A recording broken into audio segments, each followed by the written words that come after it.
So obviously it's hard to start off the conversation without asking, are you agitated? I am not agitated, no. So what does that mean exactly in the movie? Are You Agitated is part of a sort of hacker thing that's going on in the film. The movie's about 3 kids on a road trip who disappear in the Southwest while they're tracking sort of a rival hacker. And they wake up in this strange government or facility of some sort. And the Are You Agitated part is sort of part of the link or the computer work that's tracing back and forth with the hacker. Has to do with computer lingo, is the short answer. You not only directed the movie, you also wrote it with your brother. What was your guys' inspiration? Yeah, I wrote it with my brother, William Eubank, and David Frigerio, a friend of mine.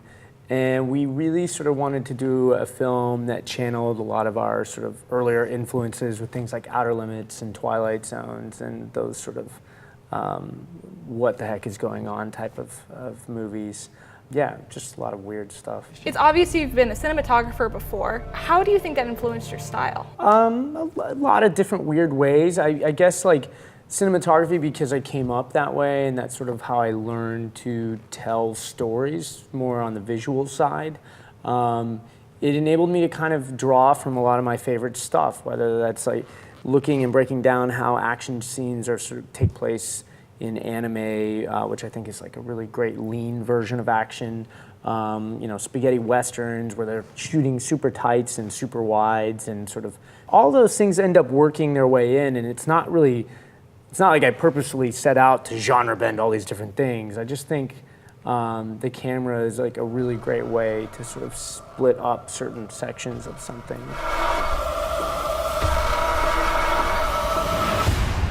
You guys actually shot this pretty quickly though, 27 days or so, right? Yeah. You know, it's tight budget and sort of a tight shooting schedule, but that's kind of the box of filmmaking, I guess you could say. Like, when you're taking your script and you're trying to put it into sort of pre-production, you're at that point cramming all those bodacious ideas into the box that is the budget and the amount of days you're going to have to shoot.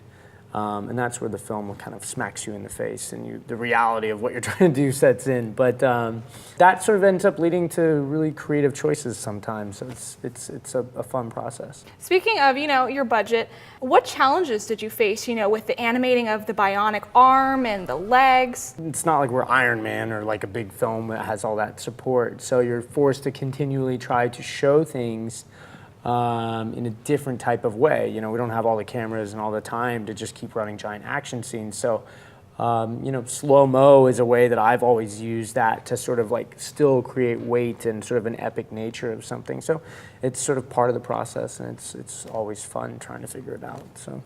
Obviously the ending had, you know, the most special effects, whatever. It was very spectacular. It also left a lot of loose ends. Was that intentional? Yeah, I'm a big fan of a film that's going to stay in your mind later and make you sort of engage to ask questions about what's going on down the way. We're not 100% certain about what we're dealing with here. And, you know, I think a film that sort of has you thinking about it a couple days later, trying to answer what you just saw is a lot of fun sometimes. So. Okay, so I have to ask, if you could replace any body part with one of the, you know, kind of bionic things that we saw in the movie, what would you replace? Maybe I'd do like bionic ears, so I Okay. could have like super hearing or something. Kind of like a bat, like echolocation kind of deal? Yes, so I could be like sonar or something. I could see in total darkness with my bionic ears. In that case, I could have done bionic eyes, but Yeah. But ears are cool. Like, I feel like some really crazy looking ears would be fun. I think maybe I'd do like my arms, so I could just be like, you know, go around flexing it, showing off. Yeah, that's not a bad choice either. So. Well, thanks so much for coming by. Thank I really you. appreciate it, and I can't wait for everyone else to be able to see the movie as well. Yeah, if you like it, tweet about it. Tell your friends.